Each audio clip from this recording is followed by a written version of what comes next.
El Banco Central de Nicaragua informó que la tasa de deslizamiento del córdoba frente al dólar estadounidense pasa del 5 al 3% anual. Para algunos la medida tiene efectos positivos y para otros negativos. Los cambistas afirman que la nueva medida del Banco Central respecto al deslizamiento de la moneda no tiene ningún efecto porque la tarifa cambiaria del llamado mercado negro o paralelo se mueve de acuerdo a la demanda.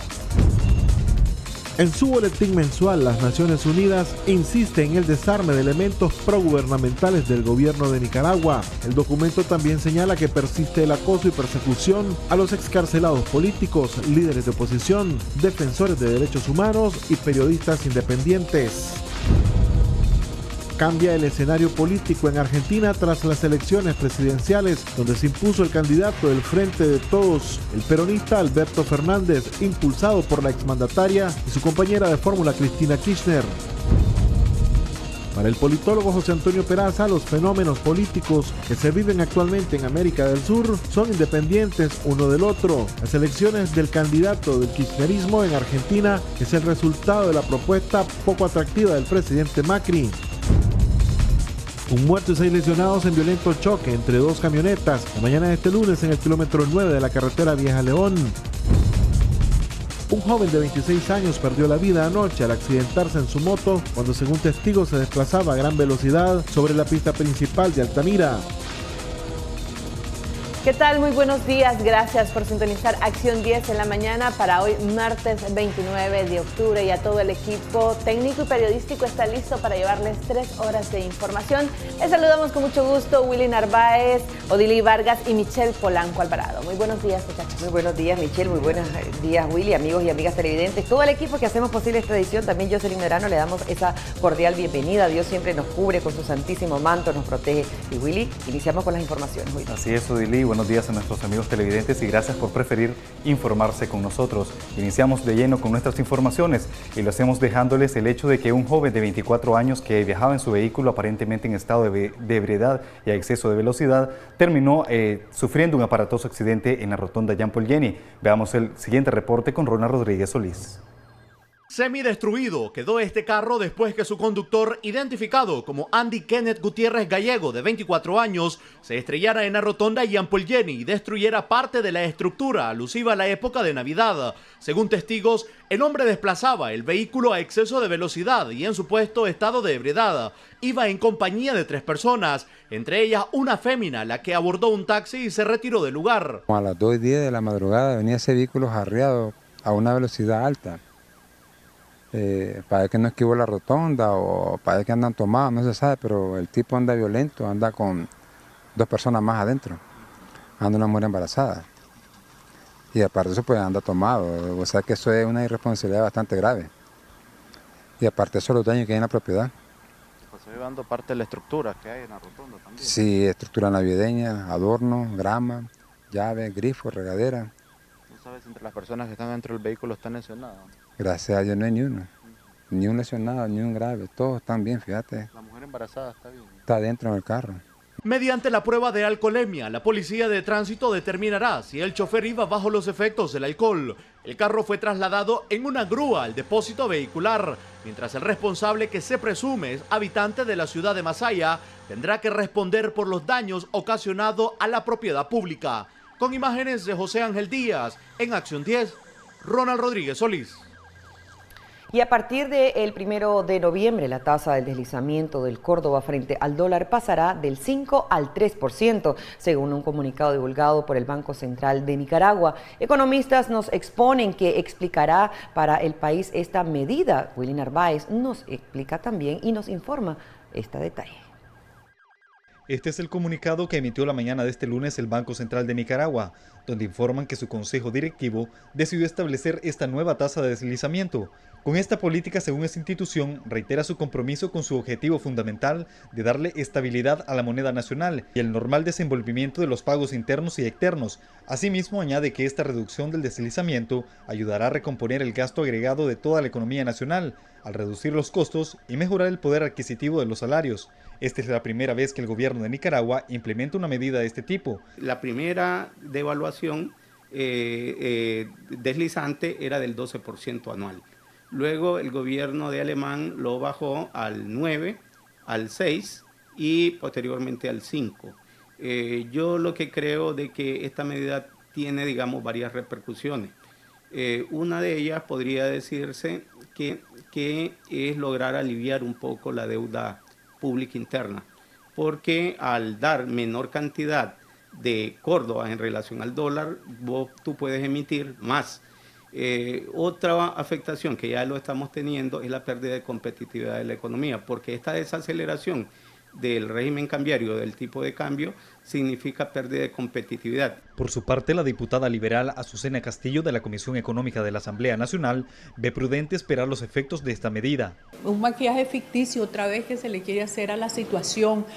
Nicaragua se ha venido diciendo, inclusive hay muchos técnicos que dicen que estamos sobrevaluando nuestra moneda y que con un deslizamiento del 5%, y que es más. Y realmente, pues sí, cuando vos lo sentís, ¿verdad?, que todos los precios están en dólares, habría que esperar la reacción y el efecto real que se va a tener. Los aspectos positivos con esta tasa de deslizamiento serán en la tarifa energética, ya que se actualiza según el cambio del dólar. En cambio, los créditos que se pagan en dólares se encarecerán con menos rapidez. Alivia un poco, digamos, al deudor interno, porque ya no vas a sacar adicionalmente el 5%, sino que vas a sacar el 3%. Asimismo, los productos con precios en dólares subirán con menos rapidez. Sin embargo, existen otros elementos negativos. Por ejemplo, el caso de las pensiones del INSS se ajustarían conforme al 5% del deslizamiento de la moneda, pero ahora el incremento sería apenas del 3%, mientras que los salarios en dólares tendrían menor crecimiento en córdobas. Asimismo, los depósitos en córdobas con mantenimiento de valor recibirán menos, pues la tasa de deslizamiento es menor. Los que reciben remesas verán crecer su dinero en córdobas a menor ritmo. Es decir, ya no van a recibir el 5%, sino que van a recibir el más 3%. Yo creo que esta medida generará una sobrevaluación de la moneda y nos va a hacer perder competitividad. Willy Narváez, Acción 10. Y sobre esta normativa del Banco Central de Nicaragua, los cambistas aseguran que no les generará ninguna afectación al ser ellos quienes ponen el precio de la moneda extranjera en el mercado negro. María Esther Ordóñez nos informa. Según el comunicado emitido por el Banco Central de Nicaragua de establecer la tasa de deslizamiento del tipo de cambio del Córdoba con respecto al dólar en 3% anual y que lleva a una reducción del 2% respecto a la tasa de deslizamiento del 5% prevaleciente, no afectaría la venta de la moneda extranjera a los cambistas, ya que aseguran son ellos en el mercado negro quien pone el precio de venta y compra. Nosotros tenemos un precio diferente a ellos, sí favorable a la parte de ellos cuando venden y favorable cuando ellos compran. La calle la regimos nosotros, como dicen ellos, mercado negro, y somos los que damos los precios.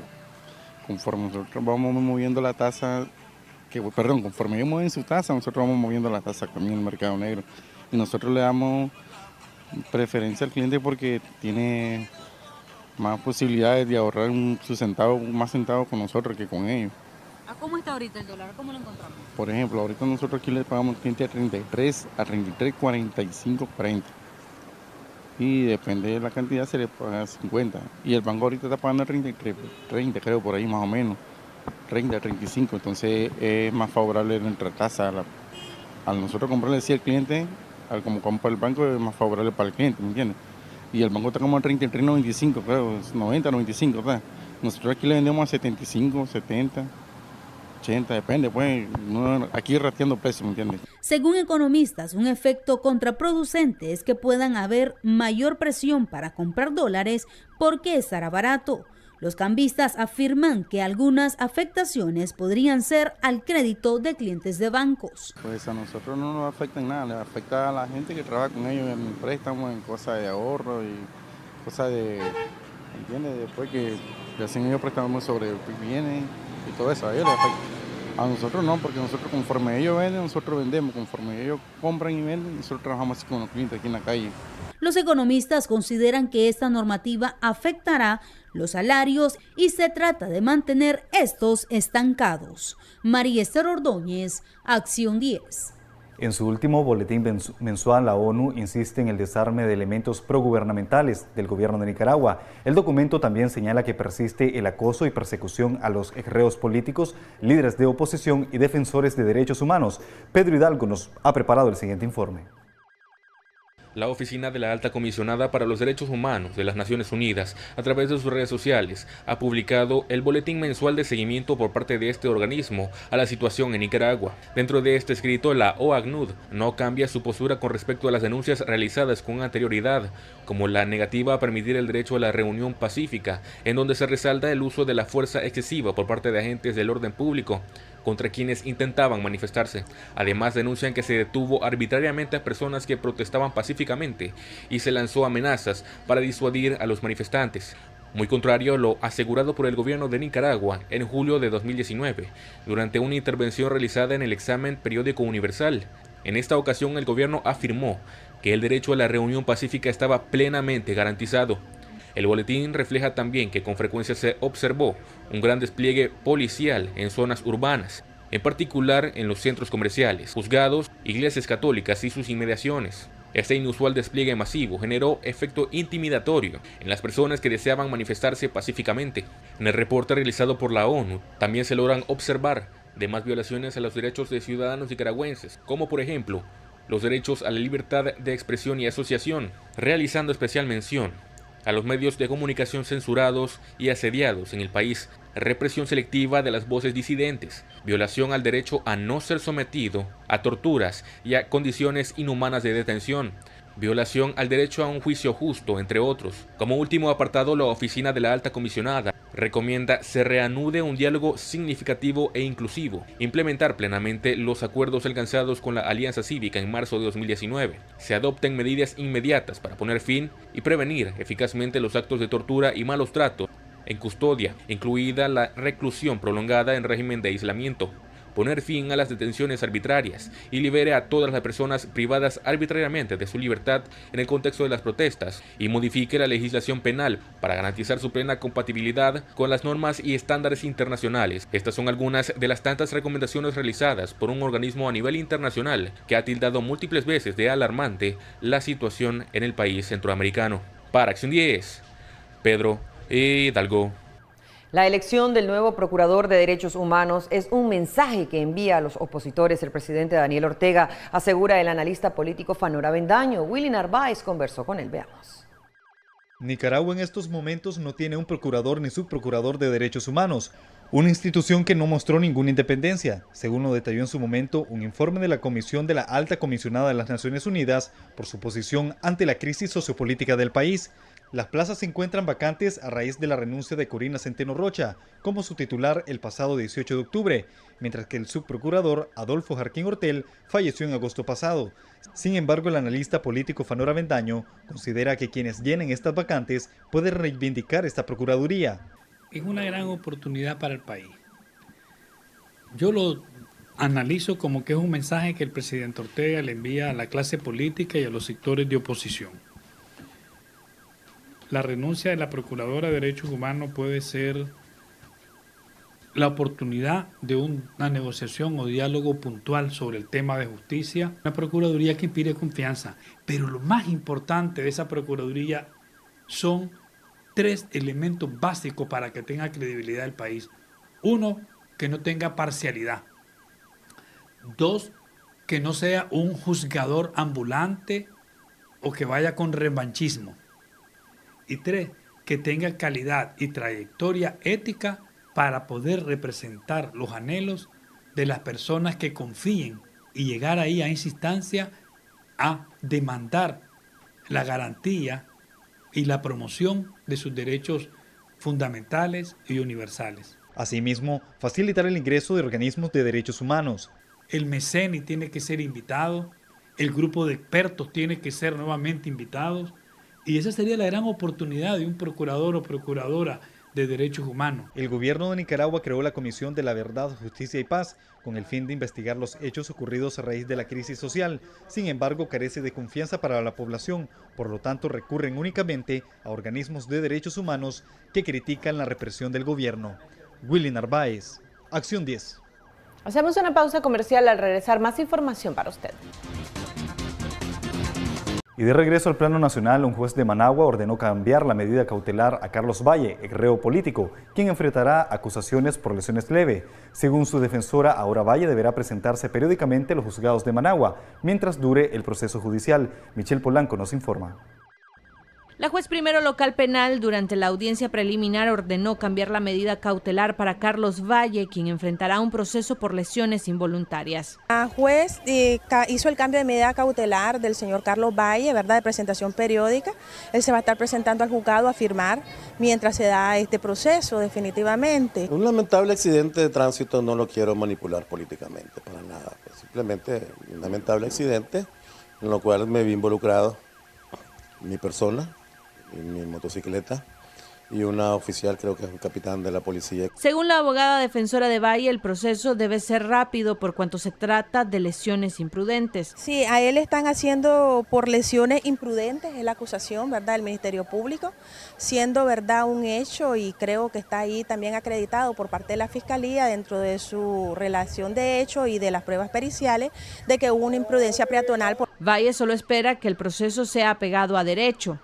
Pues yo pensé que ese mismo día pues podían entrar a un proceso de mediación, de que me podían irme a mi casa y presentarme el día siguiente cuando tenían toda la documentación allí, la motocicleta, mi cédula, mi licencia, mi circulación, mi seguro, todo legal. Yo estoy hablando legal. El accidente ocurrió el viernes pasado y el próximo 7 de noviembre será la siguiente audiencia inicial. Michelle Polanco Alvarado, Acción 10. Continúa escasez de huevo en los mercados capitalinos según sondeo realizado por el equipo de Acción 10. Eliet Telles con el reporte. Continúa la escasez de producción del huevo por quinta semana en los mercados populares. Según Juan Caldera, el sector avícola prioriza las grandes cadenas y de esta forma se encuentran desabastecidos en los mercados. Las avícolas priorizan a las grandes cadenas por su precio, pues dejando de esta manera desabastecidos los mercados populares. Sin embargo, pues sabrá Dios lo que van a tomar como decisión nuestras autoridades. Aquí nosotros como comerciantes seguimos vendiendo otros productos, pues además del huevo que está muy escaso, lo que es el pollo americano a un precio de 24 córdobas y tenemos abastecimiento diario. Considera que la situación del abastecimiento del huevo se puede superar. ¿Cómo? Haciendo una distribución equitativa entre grandes cadenas de supermercados y los mercados populares, de manera que si hay poco, le llegue poco a todos y no que le llegue a uno y no le llegue a otro. Sin embargo, en medio de la situación que se aquejan los comerciantes, tienen una buena noticia a la población. El precio del queso tiene un costo de 38 córdobas la libra, en remuneración en la escasez del huevo. Por otra parte, el precio de la cebolla, tomate y papa continúan estables. Con cámara de Ronald Reyes para Acción 10, Eliet Telles. Continúa la violación a los plazos procesales contra presos políticos, así lo denunció la abogada Yonarqui Martínez, en particular por el caso contra su defendido, el joven Richard Saavedra Cedeño. Willy Narváez nos informa. Richard Alexander Saavedra Cedeño 2 veces ha pasado a formar lista de los presos políticos en el país. La primera vez obtuvo su libertad mediante la ley de amnistía. Esta vez lo acusan por el supuesto robo de un celular. Sin embargo, a juicio de su abogada y familiares, es imposible que eso hubiese ocurrido, porque la acusación fiscal da una fecha cuando él se encontraba tras las rejas. A esto se suma la retardación de justicia. Los juicios que se están programando para estos días hemos tenido una particularidad negativa, y es en cuanto a las reprogramaciones, en cuanto a la violación de los plazos procesales que establece nuestro Código Procesal Penal, y en algunos casos que los jueces se inhiben de llevar los expedientes judiciales, como fue en el caso del día de hoy, pues de Richard Alexander Saavedra Cedeño. Y aparte de que sea un juicio transparente, queremos la libertad absoluta de él, como todos los presos políticos. En el caso de hoy, pues los del sistema penitenciario no nos recibieron la comida, alegando de que él no se encontraba en los juzgados. Cuando yo vine y le dije que la jueza dijo que le pasáramos la comida, que él se encontraba en la sala número 1. Los defensores de presos políticos han denunciado que estos se ensañan con estos privados de libertad. Hacemos un llamado a todos los jueces de que traten de cumplir con lo que establece la ley, porque los ciudadanos autoconvocados también exigen un proceso legal justo. Y bueno, que si ellos ya cumplieron con su plazo, pues que los dejen en libertad. Aproximadamente 139 ciudadanos son considerados presos políticos. Defensores de derechos humanos aseguran que el gobierno se niega a liberarlos porque los tiene como una pieza de negociación. Willy Narváez, Acción 10. Mujer originaria de Managua y diagnosticada desde los 17 años con leucemia pide ayuda para poder continuar luchando por su vida. Xochitl Mendoza nos tiene más detalles. La leucemia que padece María José Ulloa la debilita día con día. A pesar de las ganas de vivir, esa terrible enfermedad ha destruido parte de su organismo. Ha dañado los órganos, el corazón, el pulmón izquierdo, me cuesta respirar. ¿Hace cuánto te detectaron esta enfermedad? De 16 años. Y ahora ha destruido todos mis órganos. ¿Cuántos años tenés ahorita, María José? 33. ¿Llevas años batallando contra esta enfermedad? Sí. Ya estoy cansada ya. Pero primeramente Dios, que me dé más fuerza para vivir para mi hijo. Que él depende de mí, yo no puedo trabajar y no tengo ayuda de nadie. Las necesidades de María José son múltiples y ella apela a la generosidad de usted, televidente, a que pueda ayudarle. Entre las carencias de esta mujer está una casa, pues está posando en la casa de sus ex suegros. Necesito un tanque de oxígeno con todos los accesorios, porque no puedo ni ir al baño ni comer porque me canso. Necesito una silla de ruedas para movilizarme. Quiero pedirle al Santa Claus, al Víctor Rosales y a las personas de buen corazón que yo voy a estar esperando porque yo quiero seguir viviendo. Si no tengo el oxígeno no puedo respirar. Pero José, ¿quiénes dependen de vos? Familia, son las que estoy posando. Y mi hijo tiene 18 años y está estudiando. Y necesito... Aquí está mi epicrisis, creo que esta es mi epicrisis. No miro bien, también estoy perdiendo la vista. Además necesita medicamentos como omeprazol, furosemida, ácido fólico, Nebilol, gasas, solución salina, un nebulizador, además de un tanque de oxígeno. Si usted quiere sumarse y luchar junto a esta mujer por salvar su vida, puede llamar al siguiente número telefónico 8805-6169 o bien dirigirse en la colonia Miguel Gutiérrez de las Bodegas del Minsa, una cuadra arriba, una cuadra al norte, 20 varas arriba, casa número 209. Xochitl Mendoza, Acción 10. Continuamos con Acción 10 en la mañana.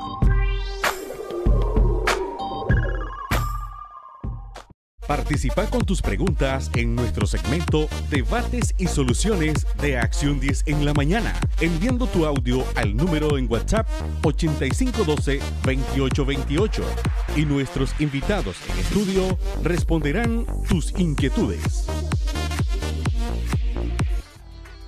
Qué bueno que siga con nosotros. Estamos dando inicio a nuestro segmento Debates y Soluciones para abordar un poco toda esta crisis que se está viviendo en América del Sur y también las recientes elecciones en Argentina y el ascenso nuevamente del peronismo a la presidencia de Argentina y cómo esto podría afectar la situación de Nicaragua ante el organismo, por ejemplo, de Estados Americanos, la OEA, así como también cómo afectaría la crisis que está viviendo Bolivia a este organismo internacional y también las repercusiones, los efectos y los aprendizajes que podría dejar la crisis en Bolivia. Para ello ya se encuentra con nosotros nuestro invitado de hoy, Willy.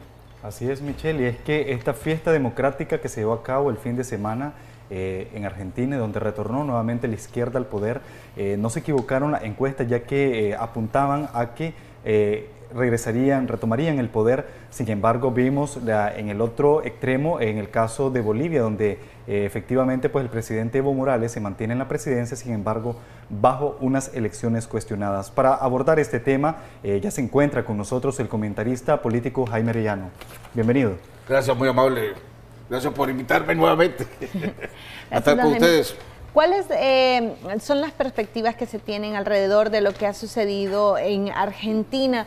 Ayer hablábamos con un analista político y expresaba que, si bien es cierto, está ascendiendo al poder un movimiento, un partido que ha sido cuestionado por la administración anterior, vemos cómo resurge debido a un desencanto, ¿no?, que ha generalizado el gobierno que le siguió. ¿Cómo se puede interpretar el hecho de que retome nuevamente este partido la presidencia? Mira, lo que está sucediendo en toda Latinoamérica es una lucha entre la izquierda y la derecha nuevamente, ¿verdad? En Argentina lo que sucedió es que el gobierno populista de los Kirchner dejaron el país en tan mal estado que el presidente Macri en 4 años, para tratar de cambiar la cosa, el rumbo que llevaba el país, el declive económico que llevaba el país, tuvo que tomar medidas económicas que no eran populares. Y el pueblo no supo crear una comunicación de tal manera que el pueblo entendiera que para poder solucionar los problemas económicos que estaba teniendo, tenía que poner orden pues, en la casa. Eso le costó la presidencia. Pero además, hay un plan a nivel regional, a nivel latinoamericano, de la izquierda, que salió del Foro de Sao Paulo, donde todas las niveles de izquierda del mundo decidieron recuperar todos los gobiernos que habían perdido, ¿verdad? Y crear una lucha contra los gobiernos de derecha, los gobiernos democráticos que había en Latinoamérica. Entonces vos ves que, y esto se ratifica cuando el presidente López Obrador gana en México y él impulsa nuevamente, a través de lo que le llaman el Plan Puebla, esa lucha. Buscar cómo, a través de actividades de promoción, de recursos económicos, impulsar desestabilización en los países. Y entonces, ¿qué es lo que sucede? Vos ves en la Kirchner, en Brasil, en Argentina, que hubo una campaña fuerte, enorme, contra Macri, con una base, lógicamente, que Macri no supo expresar las medidas económicas que tuvo que tomar para corregir el mismo gobierno de Kirchner, pues no de Fernández, sino de la Kirchner, que es su vicepresidenta, que llega a ser vicepresidenta, o a llegar a ser vicepresidenta, a pesar de que tiene 3 juicios abiertos, de los cuales uno está a punto de ser condenada. Pero bueno, esa es la parte, pero más que lo de Argentina, que además, pongámosle que la derecha pierde un voto más en la OEA, ¿verdad? Significa que esta es una lucha en esto, y vos ves, esta es una lucha entre la izquierda y la derecha en Latinoamérica. Ahora, lo interesante de estas elecciones es de que el Frente Amplio pues, va a controlar prácticamente el Senado. Sin embargo, al momento de pactar por algunas leyes va a tener que llegar a un consenso con la oposición, ya que quien obtuvo la mayoría de diputados fue prácticamente el partido pues, del actual mandatario. Sí, por eso, pero así es, pero al fin y al cabo la vicepresidencia la va a tener Fernández, que va a dirigir la política económica. Ahí van a tener que llegar a un acuerdo todavía, ¿verdad? Ahora, para aquellos que se alegran aquí y dicen que ahorita va a afectar, que esto es un triunfo para el orteguismo, para ahora que se resuelva cuando se vence a los 75 días, el gobierno de Kirchner, de Fernández Kirchner, va a tomar poder hasta principios de diciembre. 10 de diciembre. Entonces ya no influye. ¿Podría cambiar la posición del representante de No, porque sigue siendo nombrado por Macri. El embajador que está ahí o la embajadora que está ahí es la representante puesto por Macri. Hasta que asuma el poder Fernández, va a poder cambiar. Entonces, todavía el voto permanente, pues, se podría decir que el voto de Argentina todavía sigue siendo, pongámosle, antiorteguista en la OEA por el momento. Ahora, estas situaciones o fenómenos políticos que están sucediendo en el sur de América y con estas claras intenciones de que resurja la izquierda en estos países, ¿podría definir o afectar la situación de Nicaragua de alguna manera? ¿Podría detener el proceso de la aplicación de las cartas democráticas ante la OEA o podría generar otro tipo de contexto en nuestro país? Esto podría estar incentivando psicológicamente al gobierno Ortega Murillo a creer que puede revertir lo que la mayoría del pueblo de Nicaragua quiere, ¿verdad? Porque como vuelvo a insistir, este es un plan de entre la izquierda contra la derecha, donde vos ves, lo anunció Diosdado Cabello en Venezuela, lo dijo el presidente Maduro, ya acuerden, ya viene, ya tenemos buenas noticias, Y entonces vos ves no solo en la Argentina, vos ves lo que acaba de suceder en Chile, ¿verdad? Que destruyeron prácticamente todo el metro, causaron daños a empresas y todo esto. Y entonces ahora se están dando en las investigaciones cuenta de que las últimas 2 semanas, antes de que comenzara el estallido y los disturbios en Chile, entraron casi 7.000 venezolanos, de los cuales ya han sido capturados 70, y de los 70, 60 son parte de lo que aquí se podría considerar la seguridad del Estado. O sea, los disturbios de Chile, que causaron todos los daños que causaron, y la situación que hay de inestabilidad en Chile, es Venezuela. Pues es lo que me anunció Maduro, que la lucha que está comenzando, ya estamos empezando a tener buenos resultados. Ya Peña Nieto, ¿cómo se llama? El presidente Piñero, en Chile dijo, bueno, ya sabemos que estamos en una guerra. Esto no es cuestión de que hay una desestabilidad social o hay una rebelión social, estamos en una guerra. Porque el presidente ha mostrado bastante prudencia con el hecho de, bueno, uno, admitir sus errores y pedirle disculpas a la población, y lo otro es de que prácticamente cambió todo su gabinete. Vimos también que han habido 2 escenarios en cuanto a las protestas. Una masiva que fue, creo que el viernes o el fin de semana, que superó más del 1 millón de personas, y vimos otro grupo bastante reducido, pero que está generando violencia en esa nación. Entonces, por ahí viene ese tipo de conclusiones. Sí, ahora acordémonos que Chile tiene, de los últimos 6 gobiernos que ha tenido Chile, o 8 gobiernos que ha tenido Chile, 6 han sido de izquierda. Solo Piñero ha sido de gobierno de derecha. Es más, y ellos de ver la falta de lo que aquí realmente había algo debajo. Cuando Bachelet tuvo de presidenta, ella aumentó el metro 2 veces más de lo que lo aumentó ahorita Piñero. Y no hubo esta rebelión. Lo que pasa es que volvemos a lo mismo. Como hay una estrategia para volver a desestabilizar todos los gobiernos de derecha, todos los gobiernos democráticos, para volver a restablecer la izquierda bolivariana o la izquierda ortodoxa que quieren volver, es lo que están haciendo, se están agarrando de cualquier cosa para crear desestabilización. Si vos ves ahorita, vos ves el mapa de tú viéndolo mi nota antes de entrar, vos ves los gobiernos de izquierda en América, en Latinoamérica. Vos tenés México, Nicaragua, República Dominicana, Venezuela, Bolivia, Uruguay, que acaba de terminar elecciones, que va a una segunda vuelta, pero donde probablemente Luis Lacayo, que es el candidato de la derecha, vaya a ganar en la segunda vuelta. Lo mejor ahí se voltea, pero por el momento es de izquierda, Argentina y Cuba. Don Jaime, pero... ahora tenés los gobiernos de derecha, Guatemala, Honduras, Brasil, Colombia, Perú, Paraguay, Chile. Los gobiernos que se dicen de centro, Costa Rica, Panamá, República Ecuador y El Salvador. Entonces eso es lo que se dice de centro. De todo esto, de la derecha, 7 están con problemas internos ahorita, de problemas de desestabilización.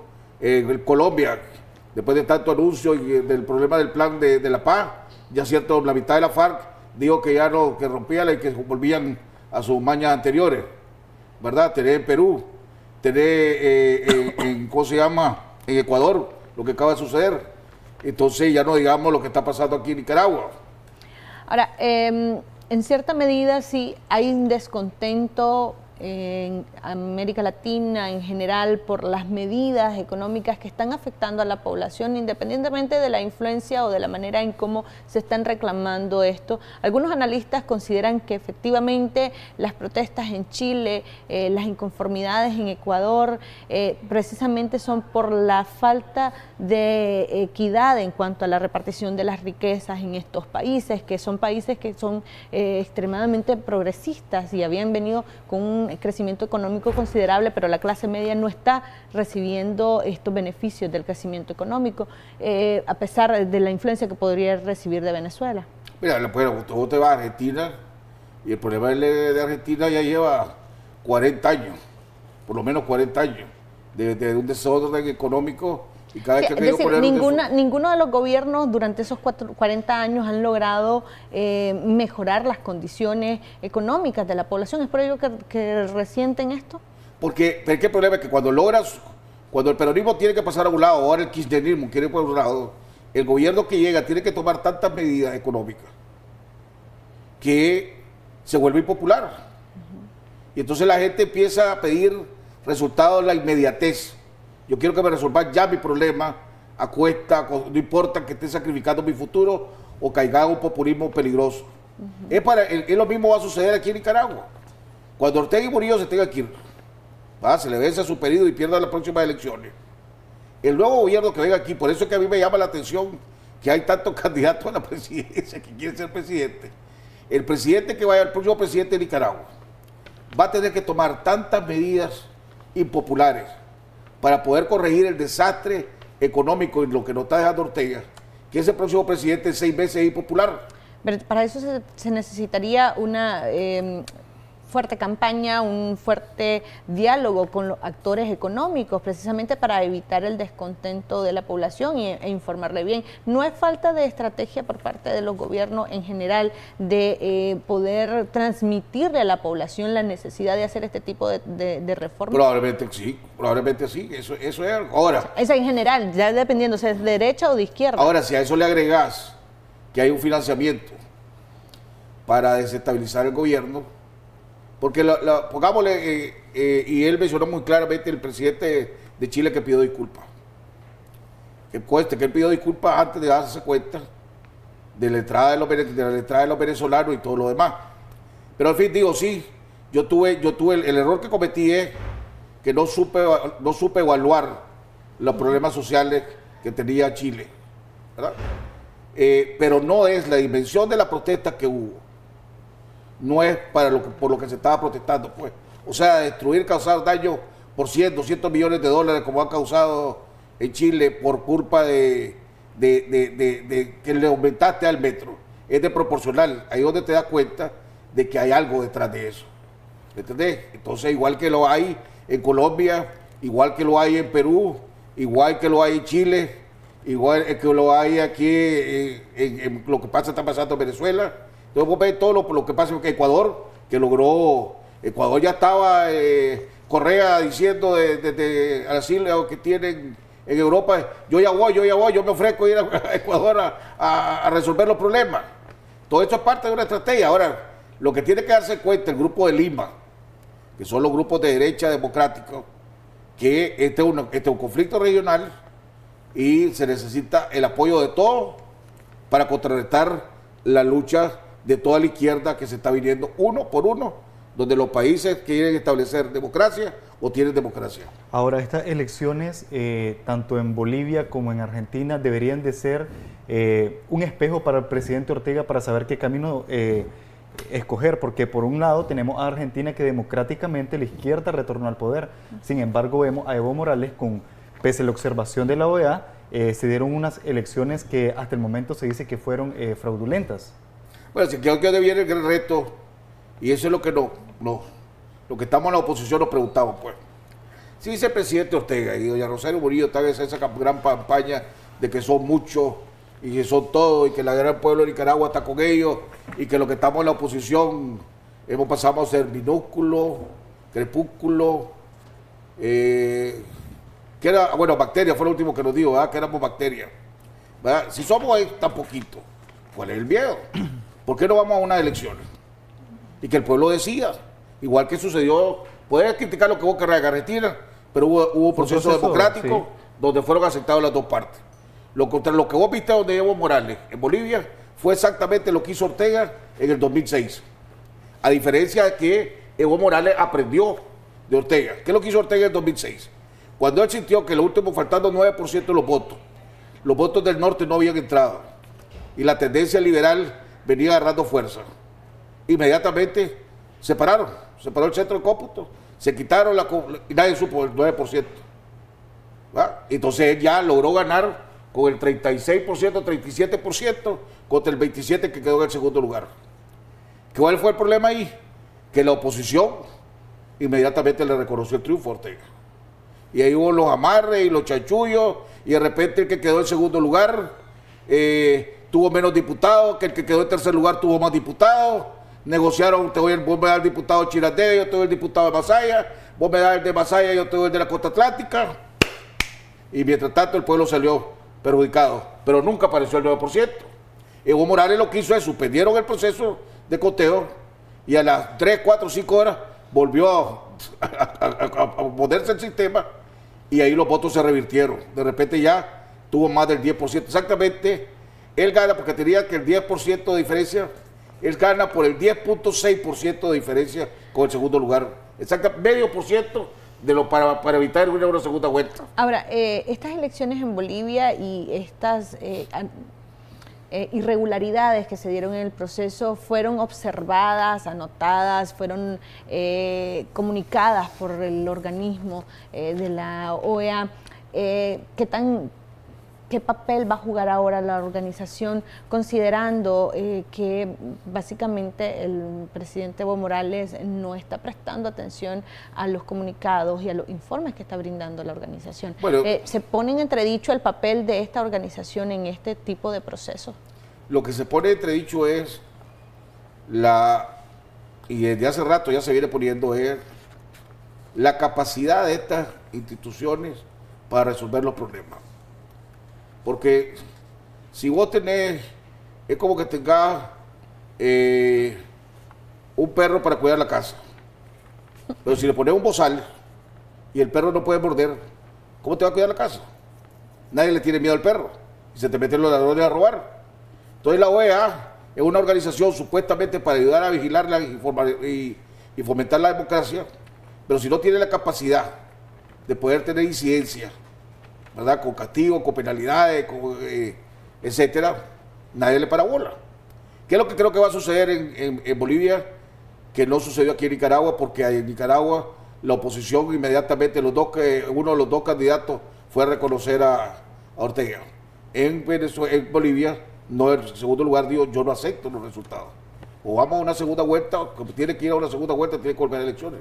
Probablemente la comunidad internacional aprenda de los errores que se hizo contra Maduro y desde el principio no reconozcan a Bolivia.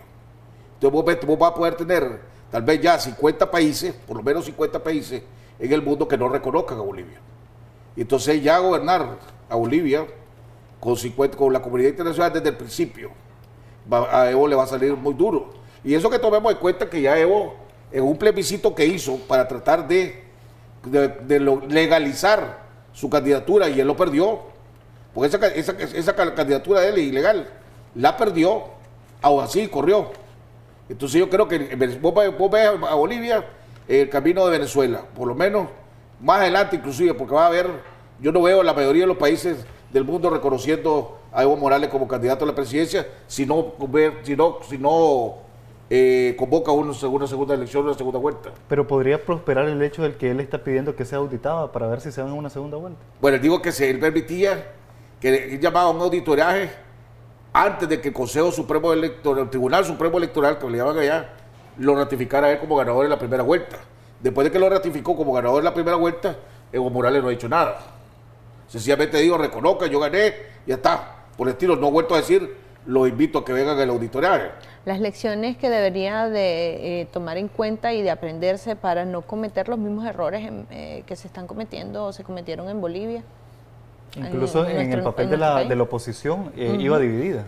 Sí, bueno, aquí en Nicaragua, mira, el Frente Sandinista y el gobierno de Ortega Murillo están trabajando las 7 días de la semana, las 24 horas del día, para buscar la manera de cómo mantenerse en el poder, cómo mantener la represión, cómo mantener la intimidación.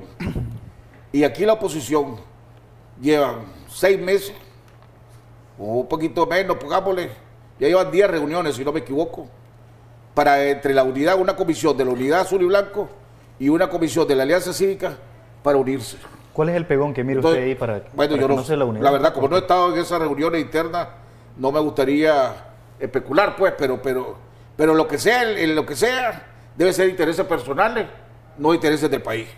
Porque es ridículo que mientras Daniel Ortega esté trabajando las 24 horas del día, los 7 días de la semana, para intimidar al pueblo de Nicaragua, para seguir reprimiendo al pueblo de Nicaragua, para mantenerse el pueblo de Nicaragua, para buscar cómo resolver él según los problemas que él tiene, porque él tiene problemas de liquidez. Bueno, te voy a pasar la ley de energía eléctrica, te voy a empezar a echarte preso si no quieres pagar la luz, no te voy a dar derecho a que reclames, el que necesito más reales, ok, voy al Banco Central, bajame la tarifa del 5%, la tasa cambiaria al 3%, eso va a reducir que haya menos circulación de Córdoba. Entonces él anda buscando cómo resolver su clavo.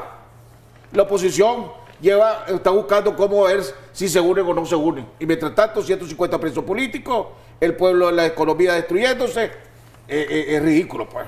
Don Jaime, vamos a escuchar audios que nos han enviado nuestros amigos televidentes a través de nuestra línea de WhatsApp. Siempre les pedimos el respeto para nuestros invitados y también la brevedad posible. Escuchemos el primero de estos. Jaime, hermano, un gran saludo y un abrazo para ti. Me alegro de verte nuevamente en Nicaragua y en un medio nacional. Mi comentario es el siguiente, me gustaría que dejes un enfoque desde tu punto de vista. ¿Qué pasa? Que quieren hacer desaparecer a los partidos políticos. ¿No crees que eso más bien abona a la división más grande y además a que no se le gane al dictador si no nos unimos? Muchas gracias. Siguiente de los audios. Buenos días, Jaime. Solo quiero preguntarte, uno, ¿cómo va la unidad? Si la unidad va a estar confirmada en diciembre. Y dos, ¿cómo mira el triunfo de Fernández en Argentina y en Uruguay y en Bolivia? Muchas gracias. Tercer audio. Muy buenos días. Yo le hago una pregunta al señor Jaime.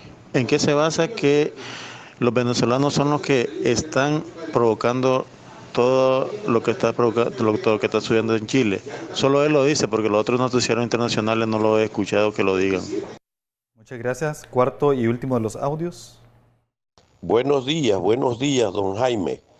Estoy de acuerdo con usted de que las acciones populistas de los gobernantes los hacen en realidad ser antipopulistas. Pero aquí en Nicaragua, ¿no cree usted que haciendo un saneamiento, una depuración de la asamblea de tantos diputados, dejar 30 lo más, magistrados bajarle, contralores y muchos supernumerarios que hay, el gobierno puede recuperar una buena suma para estabilizar su economía? Muchas gracias al amigo. Respondamos el primero. Dice de que si se desaparecen a los partidos de oposición, ¿esto abonaría a una división? Mira, yo creo que es ridículo pensar que vos vas a poder... La base de una democracia son los procesos electorales. Y los procesos electorales los llevan los partidos políticos. Que haya razón, porque hay un descontento, porque toda la mayoría de los partidos políticos han dejado mucho que desear. Está bien. Entonces, pero que se crea un nuevo partido. Yo vería a la Alianza Cívica o a la nueva unidad, a la nueva oposición, creando un nuevo partido, ¿verdad? Ofreciendo algo nuevo en un vehículo nuevo. Pero eso significa que sí que tenés que usar a los partidos políticos para procesar. Si la democracia es, ¿verdad?, respetar los mayoristas, que sea la votación la que decida, una votación transparente, porque hasta el momento ya llevamos 5 elecciones sin tener ninguna elecciones transparentes. Estamos hablando entre presidente y de alcalde. Tenemos rato de no saber lo que es una elección transparente aquí en este país. Lo que ha habido es asignaciones. Que sea el pueblo el que decida. Si al pueblo le gustan los partidos políticos actuales, que vote por ellos. Si va a querer una nueva opción, se va a crear una nueva opción, que vote por ellos. Y el que gane, a ese se acepta. Eso es lo que necesitamos. Por eso es lo que yo he venido luchando desde hace años y promoviendo desde hace años. Esa es la esencial de la democracia, igual que existen los debates, igual que vos puedes tener tu derecho de opinión, igual que yo tengo, igual que el sandinista puede tener su derecho a opinar. Todos opinemos, respetemos nuestros derechos de opinar. Y lo que decía la mayoría, eso es lo que se debe aceptar. Esa es la verdadera democracia. Así que tratar de eliminar a los partidos políticos creo que es una ridiculez que no va a dar resultados porque va contra el mismo proceso democrático que hay. Ahora, el siguiente audio preguntaba el televidente que cómo va el tema de la unidad y que si esta podría estar lista en diciembre. También pedía su opinión alrededor de las elecciones que se han dado recientemente en América del Sur. Y bueno, ya lo hablábamos al principio del programa. ¿Conoce usted sobre los avances de la unidad luego del decálogo que presentó la Alianza Cívica? Yo lo que sé es que llevan 10 reuniones ya entre la Unidad Azul y Blanco y la Alianza Cívica. Y eso porque me lo dijo una persona que es parte de una de las comisiones y desgraciadamente no han logrado avanzar. Lo que no entiendo es que por qué se tarda tanto. Ese plazo para diciembre es demasiado largo. Oíme, yo hubiera esperado que antes de que se vencieran los 75 días de Ortega, la oposición ya hubiera anunciado una unidad entre la Alianza Cívica y la Azul y Blanco para después empezar a crear la gran coalición nacional, porque está hablando que la necesidad de meter otro movimiento. Ahora, ¿qué es lo que pasa? Que el Azul y Blanco también crearon un laberinto que yo lo había denunciado desde que estaba fuera. Cuando empezaron muchas organizaciones, quisieron ser tan democráticos, el Azul y Blanco, que se metieron en un solo enredo. ¿Qué pasa? Ahí tenemos organizaciones de municipios, por ejemplo. Los autoconvocados del viejo, pues pongámosle un ejemplo, son un voto. El movimiento campesino nacional es un voto. El mismo voto tiene los autoconvocados del Sauce que el movimiento nacional campesino. Entonces de repente ahorita son 92 votos los que tienen. ¿Cuándo se van a poner de acuerdo esos 92 votos? Entonces armaron un relajo que yo no sé cómo van a lograr para poder tener un consenso para poder ir a negociar con la Alianza Cívica. Yo creo que eso, por lo que he investigado, eso es uno de los problemas que tiene la Azul y Blanco. La Alianza sigue ahí con una terquedad de que no quieren abrirse, ¿verdad? Y tarde o temprano van a tener que abrirse para crear esa gran coalición nacional. Debería estar hecha antes de los 75 días de Ortega, porque el pueblo necesita que haya una sola estrategia, que haya un solo plan de trabajo y que además se vayan ajustando las estrategias.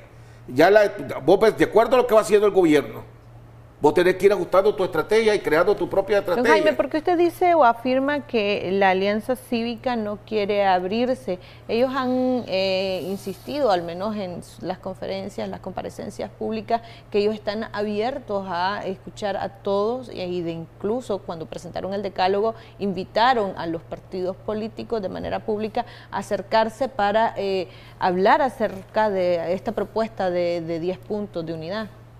Mira, ¿desde hace cuánto dijeron que se iban a abrir? ¿Qué es lo que hicieron? Y que iban a darle la bienvenida a todos los presos políticos para que se integraran y se reintegraran y que ese fuera el vehículo de la lucha. Decime quién nuevo ha entrado. Hicieron la mueca de que crearon en vez de, como hicieron para creer que hicieron algo diferente, lo que se hicieron es crear una junta directiva donde se asignaron cargos, ellos mismos. Pero vos no ves ninguna cara nueva ahí. Tengo entendido que se creó una comisión que la preside Mike Gili, precisamente que le llaman la Comisión de Inclusión. Yo estuve hablando con Mike Gili la vez pasada y me dice, me dice ya una propuesta de gente que quiere sumarse a la Alianza Cívica, pero el plenario no me le dan paso, ¿verdad? Entonces, para más pruebas, esto es lo que te puedo decir que yo sé. Ahora, lo irónico de esto es que ayer decía aquí en el programa Juan Sebastián de que ellos no renuncian todavía al adelanto de las elecciones, pero no vemos esa unidad pues así como apresurada, y como usted decía pues de que lo ideal sería antes de la presentación del informe. Pues sí que aquí lo que tenemos que entender es que vos decís como si yo de potestad de la unidad de la Alianza Cívica. Si nosotros le vamos ganando a Ortega. En esta lucha por la democracia, la institucional y el Estado de Derecho, le vamos ganando a Ortega. Lo que me preocupa es que esa ventaja que le habíamos sacado a Ortega se va diluyendo y se va perdiendo, precisamente porque ha habido una incapacidad de seguir hacia adelante en esta lucha contra Ortega. Si acaso es potestad de la Alianza Cívica renunciar a la elección adelantada. Se nos está acabando el tiempo, Jaime. Me gustaría que respondiéramos a las siguientes preguntas de nuestros televidentes. Él decía, uno de ellos, de por qué usted afirma que en Venezuela o que Venezuela está involucrada en la desestabilización de países como Chile y cuando no hay otros informes o otras cadenas internacionales de noticias que estén afirmando. Pues sí hay, le recomiendo que vaya y que vea la noticia. Es más, el mismo presidente de Chile ya dijo, ya estoy claro de lo que sucedió aquí, ya sé que estamos en guerra, ¿verdad? Y entonces ahí está el informe de Chile, del aparato de seguridad, donde dijeron exactamente 36.500 y 7.000 venezolanos entraron en los últimos 15 días, de los cuales 70 ya están presos, y de los esos 70, 60 fueron al equivalente a la seguridad del Estado o pertenecen a la Agencia de Seguridad del Estado de Venezuela. El último de los comentarios de los televidentes decía que si no consideraba usted que el gobierno podría recuperar algo de la economía nicaragüense al disminuir el personal en el Poder Ejecutivo, en el número de diputados, y que si esto no se podría proponer. Mira, yo espero que el nuevo gobierno que llegue cambie totalmente la estructura de este país. Yo creo que hay que reducir por lo menos en 1/3 los diputados de la Asamblea Nacional, hay que reducir en más de la mitad los miembros de la Corte Suprema de Justicia, no necesitar 10 magistrados del Consejo Supremo Electoral, no necesitar 9 contralores, que además no cuidan, ¿verdad?, para ser ciegos y sordos, como han sido los últimos, menos que los necesité todavía. Así que yo creo que vos podés reducir el Estado considerablemente, donde ahorré un montón de plata. Pero un montón de plata. ¿Y eso sería aprobada para la población? ¿Y eso sería claro que sería aprobado por la población. Vos, en vez de ceder 92 diputados, lo más que necesitaría tal vez son 36 diputados. En vez de 16 magistrados de la Corte Suprema de Justicia, lo más que necesita tal vez son 5 magistrados de la Corte Suprema de Justicia. En vez de 10 Consejo Supremo Electoral, 3 del Consejo Supremo Electoral. Solo con eso, reformar el Estado, crear menos burocracia, crear menos gastos para el público. Y lo que pasa es que todos estos cargos se han vuelto los huesos que le dan a los políticos para que se calmen. Ya para concluir, nos gustaría que diera sus recomendaciones en general a la oposición de cara a una salida democrática y negociada. Mira, yo creo que en primer lugar hay que concretizar la unidad. Yo creo que estas comisiones que hay del Azul y Blanco y la Alianza Cívica deberían de meterse un viernes a un lugar y no salir de ahí hasta que ya haya una unidad, que no debería tomar más de un fin de semana en concretizarla. Una vez que esté esa unidad, entonces empezar a trabajar en la coalición nacional para que esa coalición nacional pueda tener una posición ya más clara, definida, tanto para la comunidad internacional como para las negociaciones que se van a dar con Ortega. Te voy a dar un ejemplo, y con esto termino, no voy a quitar más tiempo. Ahorita fue una comisión justa a Washington, de la Unidad Azul y Blanco y la Unidad de la Alianza Cívica. Un grupo en Washington pidió que a Nicaragua se le aplicara el CAFTA, se le sacara el CAFTA. Otro grupo dijo, no queremos eso. Entonces, aunque fueran unidos, iban con diferentes planteamientos. Eso ya no puede estar. Ya 14 meses, 15 meses de estar en esta lucha contra la dictadura, no puede seguir teniendo divisiones de estrategia. Debe haber una sola. Muchísimas gracias, don Jaime, por su visita y esperamos tenerlo en las próximas entrevistas en este programa. Nos vamos a una pausa comercial, ya regresamos con más de Acción 10 en la mañana.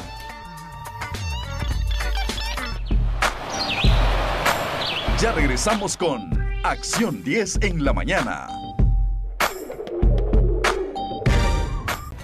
Gracias por continuar con nosotros en esta segunda parte de Debates y Soluciones. Vamos a estar hablando acerca de las medidas económicas más recientes que está tomando el gobierno de Nicaragua para intentar mantener estable la economía de nuestro país. Y para ello se encuentra conmigo el economista Luis Murillo y Juan Carlos López. Bienvenidos a ambos. Gracias por estar aquí en Acción 10 en la mañana. Don Luis, queremos despejar algunas dudas alrededor de lo que implica la más reciente medida que fue comunicada el día de ayer por el Banco Central y que será aplicada este 1 de noviembre. El deslizamiento del Córdoba frente al dólar. ¿Qué implica esto y cómo es que se va a percibir en el trabajador, en aquella persona que recibe, por ejemplo, remesas de cualquier parte del mundo?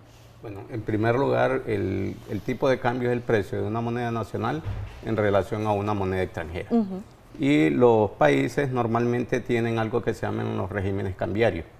En el caso de Nicaragua, a partir del año de 1993, estableció un tipo de cambio que se llama deslizante o crawling peg.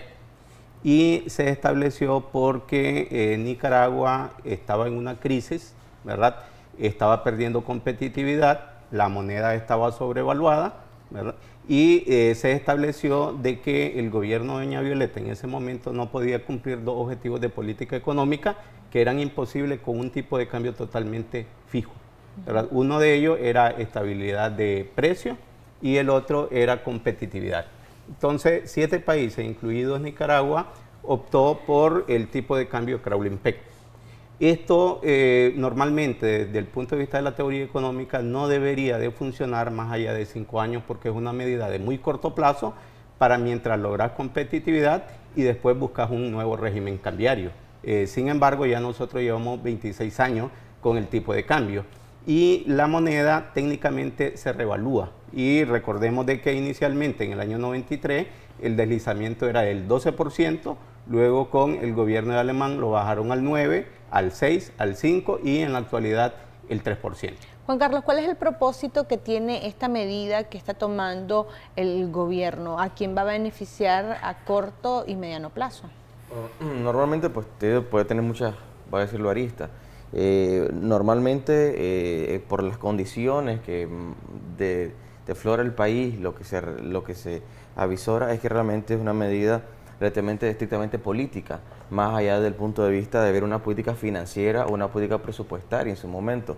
Tiene muchos, como digo, desde la perspectiva del poder adquisitivo, obviamente se habla de que eso puede disminuir un poco la inflación, es un tema momentáneo, pues, porque obviamente no necesariamente el tema de cambiar esta política cambiaria inmediatamente por el Banco Central, eso tiene que ver que eso va a mejorar la competitividad en Nicaragua, o el tema agudizado desde el punto de vista del poder adquisitivo completamente. Pues obviamente se habla de que el que va a afectar estrictamente aquel que realmente está percibiendo dólares constantemente, ¿no? Obviamente sobre un porcentaje menor a lo que obviamente iba obteniendo con respecto al cambio que es el Córdoba.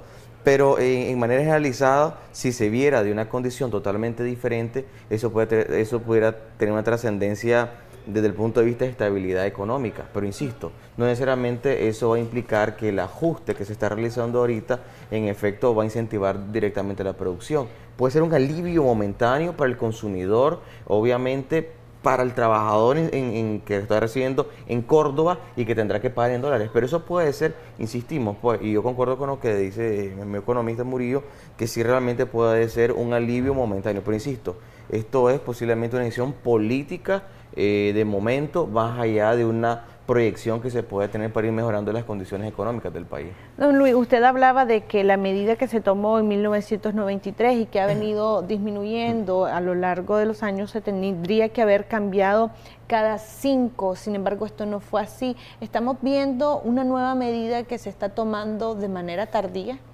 A ver, yo creo que no solamente de manera tardía, sino inadecuada. Y estoy totalmente de acuerdo con Juan Carlos de que esta medida tiene algunas repercusiones de corto y de largo plazo. A ver, algunas repercusiones de corto plazo. En primer lugar, aquellas personas, sobre todo la clase media, que tiene deuda en dólares, ya no va a sacar el más 5% adicional, que es el deslizamiento, sino el más 3%. Otro elemento, ¿verdad?, que va a tener una repercusión relativamente negativa es el hecho de las pensiones con el mantenimiento de valor. Es decir, el mantenimiento de valor ya no va a ser el 5, sino que va a ser el 3. Los que reciben remesa, ¿verdad?, ya no van a tener lo mismo, sino que van a tener solo el más 3%.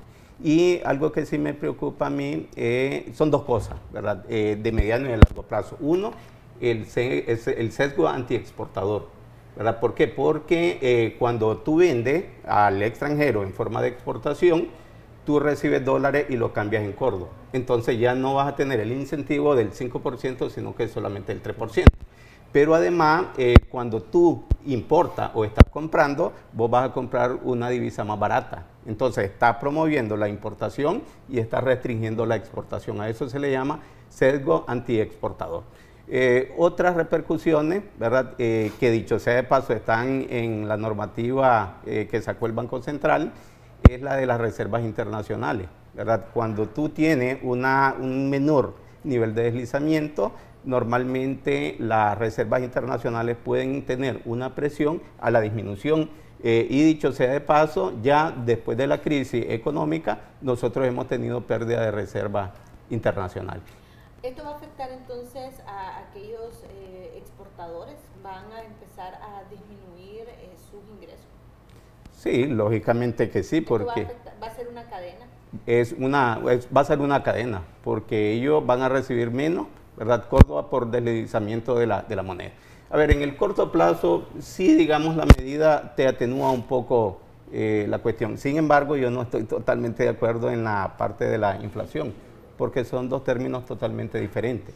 Cuando nosotros hablamos del tipo de cambio, estamos refiriéndonos al precio de una moneda en relación nacional en relación a una moneda extranjera. Y cuando estamos hablando de inflación, nos estamos refiriendo a un crecimiento persistente en el nivel general de precios. Entonces, son dos cosas que, dicho sea de paso, si el gobierno hubiera querido beneficiar a la mayor parte de la población, hubiera en este caso aceptado el aumento salarial. Es decir, no vas a reducir inflación distorsionando los precios relativos de la economía con un tipo de cambio de menor nivel de crecimiento. Juan Carlos, las personas deberían de alarmarse, la gente común y corriente que está trabajando, ¿se podría alarmar con este tipo de medidas? Pero, bueno, en efecto, insisto, pues desde mi punto de vista, realmente tal vez no tiene una repercusión, insistimos, eso tiene que ir un proceso de evaluación responsable. El problema que hemos mantenido en Nicaragua, y tal vez hay un poco del interrogante muy cerrada, es que se van a ver y se están viendo obviamente nuevas reformas, no solo en ámbito del punto de vista de la moneda, ¿no?, del punto de vista de relación directa del consumidor, del punto de vista económico, sino desde toda la perspectiva, en todas las aristas, energía eléctrica, reforma anteriormente a las leyes de justicia tributaria. Hoy en día estamos mirando estos cambios que realmente, aunque no son un marco legal, obviamente es una disposición que lo establece el Banco Central, que obviamente tiene un esfuerzo o tiene un efecto casi de ley con respecto a las finanzas relativamente del Estado, pues, y que obviamente va a repercutir a la población. Es probable que si bien es cierto, estos cambios de medida inmediatamente simplemente sea como para poder plantear a la población que todo está bien, que realmente esto va a beneficiar como tal de forma inmediata. Pero la alarma podría considerarse de que este efecto realmente puede ser, si no es bien contraproducente, obviamente puede desincentivar directamente el tema de la competitividad internamente. Entonces, y también, si no tiene otras medidas alternativas, como obviamente agregarle mayor incentivo a los ciclos productivos, el financiamiento, porque tampoco aquí no se habla también el tema de los créditos financieros o bancarios de la banca privada. O sea, vos te mirás que ahora los créditos tienen el interés inclusive mayor, es más alto. Entonces,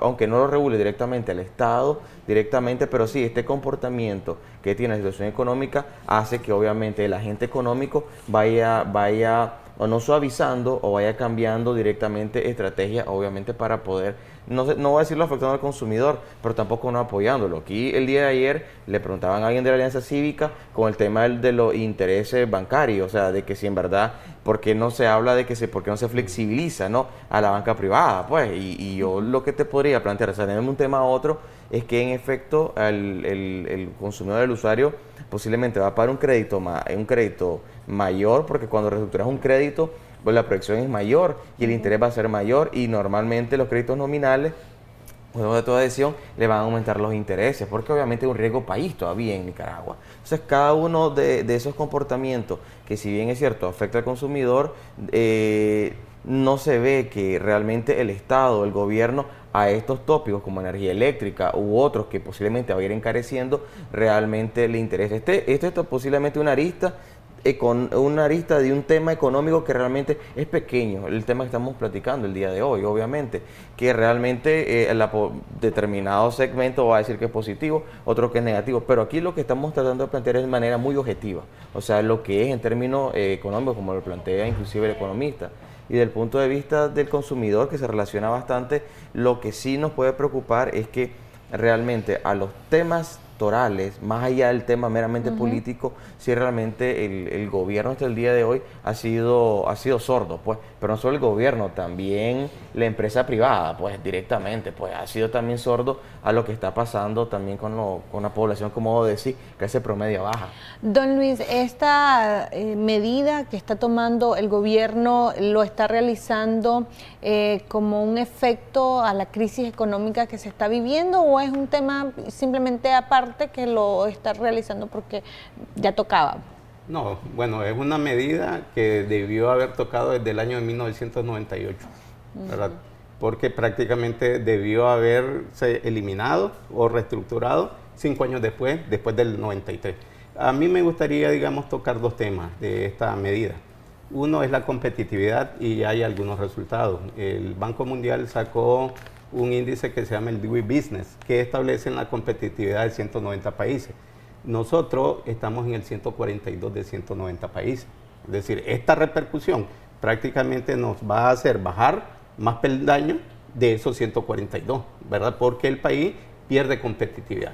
El segundo elemento, cuando yo leí la nota del Banco Central, yo me preguntaba, ¿de qué economía estarán hablando? Porque hay 4 justificaciones ahí. Uno, el balance, ¿verdad?, financiero del Estado, ¿verdad?, o de la finanza pública. 2, las reservas internacionales con cobertura. 3, se estableció, ¿verdad?, bueno, además de la reserva, el sistema financiero estable, ¿verdad? Y uno que a mí no me pareció, ¿verdad?, adecuado, superávit en balanza comercial. Es decir, si nosotros analizamos esos 4 elementos, Nicaragua no está, ¿verdad?, en condiciones de generar una tasa de devaluación de menor nivel de crecimiento. Y el último punto que me gustaría plantear, a ver, cuando se establece un tipo de cambio, tú devalúas una moneda y revalúas la otra. Hoy escuché una radio oficial decir de que era un logro el que la moneda nacional se esté revaluando, y eso no es cierto, porque prácticamente cuando tú estás revaluando la moneda y no tienes competitividad, estás vendiendo caro a nivel internacional y nadie te va a comprar, ¿verdad? Y estás comprando barato importaciones y no vas a lograr, digamos, una estabilidad macroeconómica. ¿No va a mejorar el poder adquisitivo de la población este tipo de medidas? En el corto plazo sí, ¿verdad? En el corto plazo sí, pero en el mediano y en el largo plazo no. A ver, voy a poner, digamos, un ejemplo. En este país el 11% del Producto Interno Bruto son remesas familiares, en donde la gente de una u otra manera mueve la economía a través de ese rubro. Sin embargo, le está quitando un 2%, ¿verdad? Y está sumiendo al país en un menor nivel de competitividad. Entonces, el panorama prácticamente no pinta, digamos, muy bien, y yo sería de la idea de que se hiciera una reevaluación de la medida, ¿verdad? Porque no es lo más adecuado. ¿Se podría lograr o sugerir que el gobierno realice este tipo de reevaluaciones? Este tipo de decisiones no se somete a ningún tipo de consenso, de estudios. A ver, Juan Carlos tiene, digamos, razón en una cosa, ¿verdad? Que esto es casi una ley, pero no es una ley totalmente, ¿verdad? Recordemos de que la política monetaria y la política fiscal tienen una discrecionalidad. El problema es de que la discrecionalidad ha tenido un mayor peso de carácter político que de carácter económico. Es decir, todo economista, desde que está en primer año, establece de que cuando tú estás revaluando tu moneda, ¿verdad? Estás revaluando tu moneda, estás perdiendo competitividad. Una moneda debe de tener 3 elementos para ser sólida, ¿verdad? Y nosotros no tenemos esos 3 elementos. Uno, una matriz productiva diversificada. En este país, el 70% de nuestros productos de exportación son con bajo valor agregado. 2, reservas internacionales adecuadas. Las reservas internacionales están siendo adecuadas, pero han disminuido. Y 3, el nivel de productividad del país. Y la economía nicaragüense cuenta con un recurso humano que no va más allá de 6 años de escolaridad, ante lo cual la productividad es relativamente baja. Más bien, debería de hacerse una reestructuración de la economía en el largo plazo para poder lograr, digamos, una mejoría económica y en diferentes niveles, en el ámbito fiscal, en el ámbito monetario, en el ámbito cambiario, ¿verdad?, etcétera. Juan Carlos, el hecho, don Luis planteaba de que al recibir remesas el nicaragüense va a estar obviamente recibiendo menos al momento de cambiar. ¿Habrá la posibilidad de que esto o que sea al revés o que el contrario de lo que planteaba don Luis, que el poder adquisitivo va a mejorar en alguna medida con este tipo de medidas al mantener un poco más estables los precios del dólar?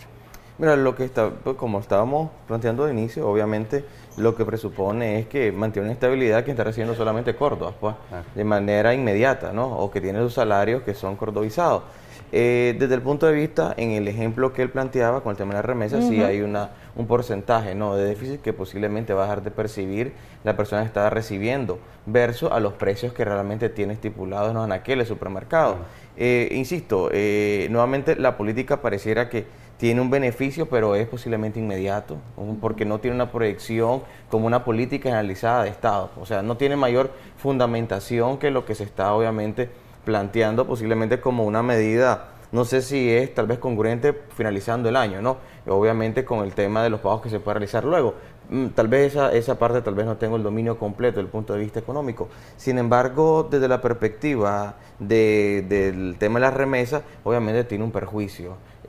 Tal vez ese perjuicio no va a ser tan notorio siempre y cuando no sea obviamente cantidad de volumen y obviamente los pagos que eso va a diversificar luego que ese dinero va a ser cambiado, salvo que la mayoría de las deudas que posiblemente va a ser, qué sé yo, $150 para irlo a depositar inmediatamente al banco. Posiblemente en ese momento no sea tan sentido, inmediatamente, pues. Obviamente luego con una valorización de aquí 3, 4, 5, 6 meses, posiblemente la persona que esté enviando va a darse cuenta de que en efecto la tasa cambiaria que va a tener ese porcentaje menor del 2%, relativamente va a considerarse posiblemente un déficit o unos cuantos dólares se va sumando, ¿no?, de pérdida. Lo más adecuado, vos planteabas o preguntabas de que si esto realmente debería discutirse a nivel parlamentario. Yo lo que ejecuto es que por la ley del Banco Central, más que ejercer como una fuerza de ley, realmente pues relativamente plantea la política financiera, la política presupuestaria casi del país, la política inclusive monetaria de Nicaragua.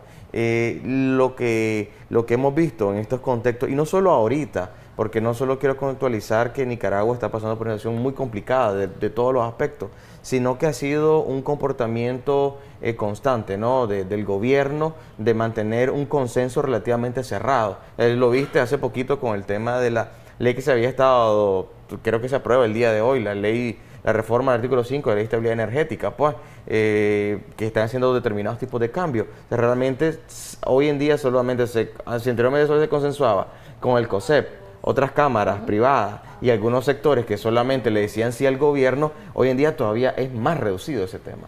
Tengo que pasar los audios de nuestros televidentes para que ustedes respondan brevemente a las consultas que estos tienen. Vamos a escuchar los primeros 3. Buenos días, amigos de Canal 10.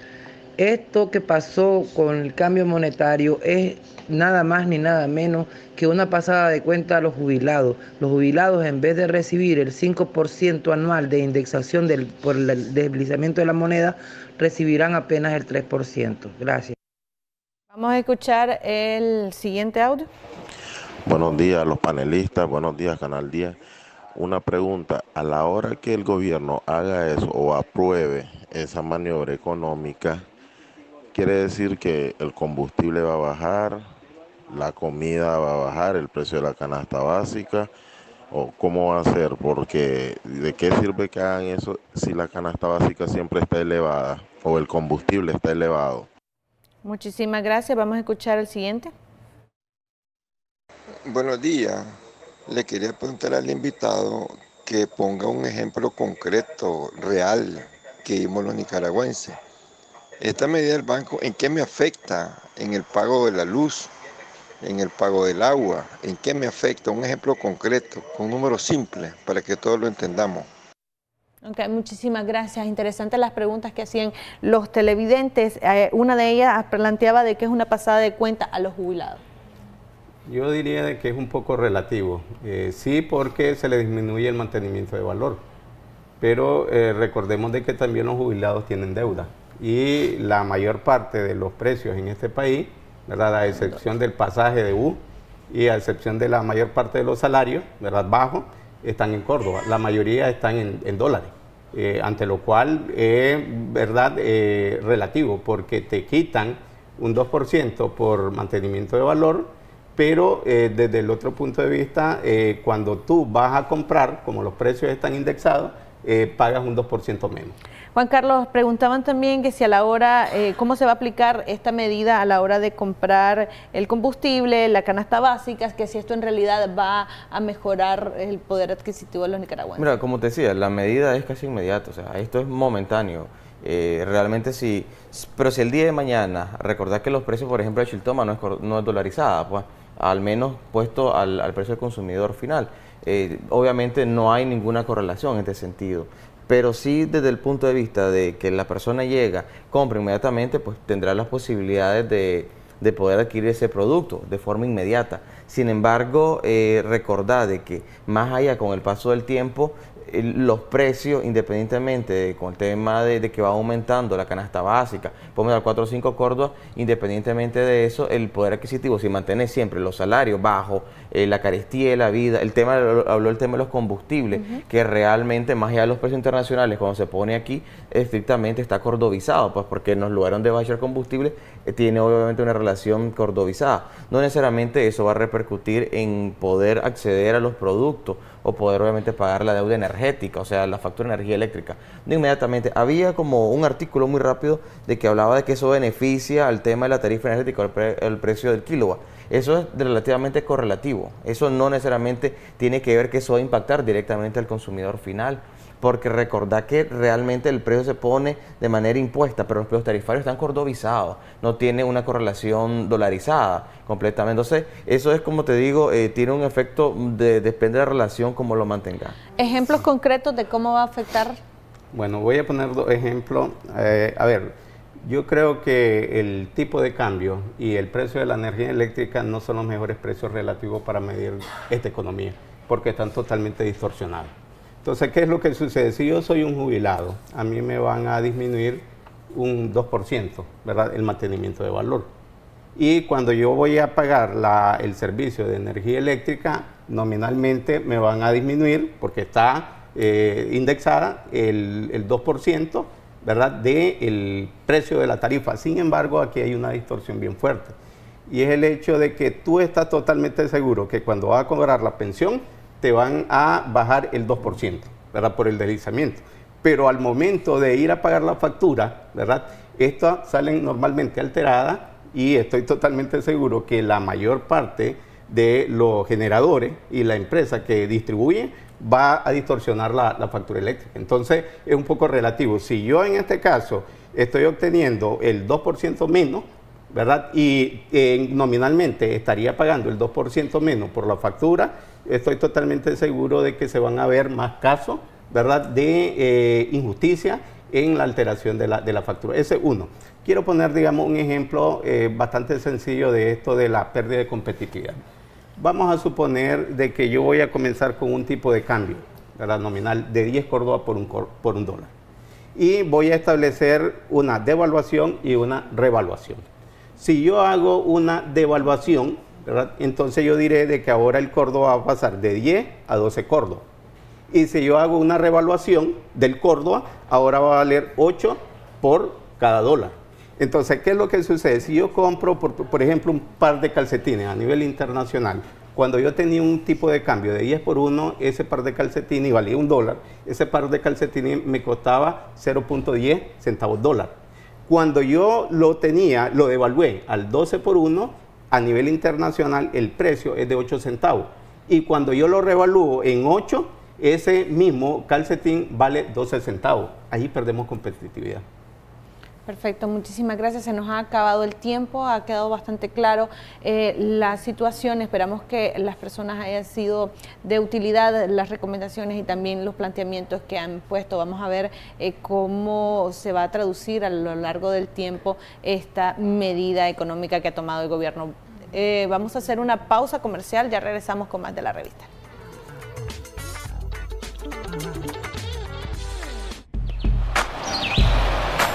Ya regresamos con Acción 10 en la mañana.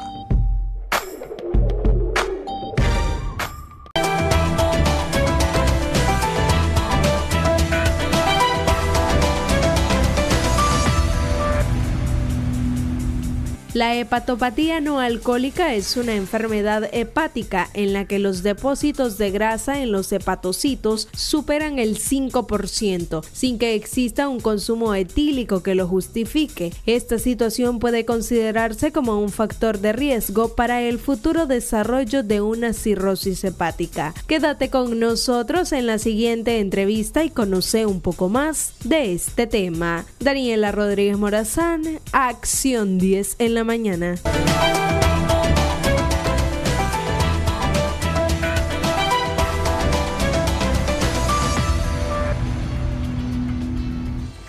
Gracias, Daniela Rodríguez Morazán. Vamos a hablar de ese tema de las hepatopatías, pero ¿cuáles son las más frecuentes en la población nicaragüense y cómo las debemos de tratar? Vamos a abordar el tema con nuestro experto que está con nosotros en este día martes, el doctor Jaime Echaverri, médico general, especialista en terapias alternativas también. Un placer que nos acompañe, doctor. Bienvenido a Acción 10 en la mañana. ¿Cuáles son esas hepatopatías más frecuentes en la población nicaragüense? Sí, bueno, gracias por la invitación y buenos días. Generalmente cuando hablamos de hepatopatía, pues mencionamos una alteración a nivel hepático. Las más comunes vemos que son aquellos procesos hepáticos o hepatitis, que es el proceso inflamatorio, la no alcohólica, que habíamos mencionado, que se mencionaron, que es la famosa esteatosis hepática, y aquella que está, digamos, formulada por el uso excesivo de fármacos. Característico, digamos, en nuestra población, el automedicarnos, el consumir bastante fármacos, y eso generalmente va a ocasionar, digamos, esos trastornos. Es bastante característico que lo que, digamos, en este caso son hepatopatías no, digamos, alcohólicas, tienen bastante auge en cuanto a lo que se da más en varones, pero también se presenta en mujeres, especialmente porque recordemos que las mujeres tienen cambios hormonales y el uso de anticonceptivos pues ocasiona que provoquen, digamos, esos problemas. Vemos también de que una de las complicaciones, digamos, es la combinación de varios o de ambas, pues. Puede ser un proceso hepático, una hepatitis, una inflamación, lo que es, digamos, la esteatosis, que es la infiltración de la grasa, o algún proceso de fibrólisis a lo que es el órgano. Entonces, estos ya unidos juntos pueden llegar a ocasionar que la persona, digamos, acelere un proceso para llegar a lo que es la cirrosis hepática. Ahora, los riesgos en este sentido son para qué tipo de personas. No sé si tiene que ver la edad, doctor, o las personas, por ejemplo, que tienen algún padecimiento crónico como la diabetes. Sí, generalmente hay cierta relación con aquellas enfermedades crónicas, por ejemplo, aquellas personas que padecen de problemas de síndrome metabólico, que tienen, digamos, el abdomen bastante acumulación de grasa, personas que padecen de diabetes tipo 2, personas que, digamos, por la misma funcionalidad y estas patologías, son personas que mantienen siempre alto el colesterol, el triglicérido, y el exceso de peso. Entonces, estos son factores de riesgo que aceleran este problema. A eso le anexamos el estilo de vida, el tipo de dieta, y generalmente van en aquellas personas mayores de 15 hasta los 60, 65 años. Hoy en día se presenta más en jóvenes porque están dando el uso excesivo del alcohol, el consumo excesivo, digamos, de lo que es el cigarro. Entonces eso, el consumo excesivo de bebidas carbonatadas o azucaradas. Precisamente esa era mi siguiente pregunta, doctor, en ese sentido de las bebidas carbonatadas o incluso aquellas que son energizantes, ¿pueden perjudicar más nuestro hígado? Sí, recordemos que el hígado es como un laboratorio y generalmente lo que se genera en él es un estrés oxidativo. El tipo de alimentación lo que genera que se levante o se, digamos, aumente ese estrés oxidativo, y generalmente lo que se genera cuando se da ese estrés oxidativo bastante alto son problemas de insulina. Digamos, la persona comienza a perder un poco la captación de la insulina, se comienza a generar más, digamos, lo que es la grasa, en las infiltraciones hay digamos, una conglomeración de sangre a nivel de lo que son, digamos, los ductos hepáticos, y entonces generalmente el hígado se vive congestionado.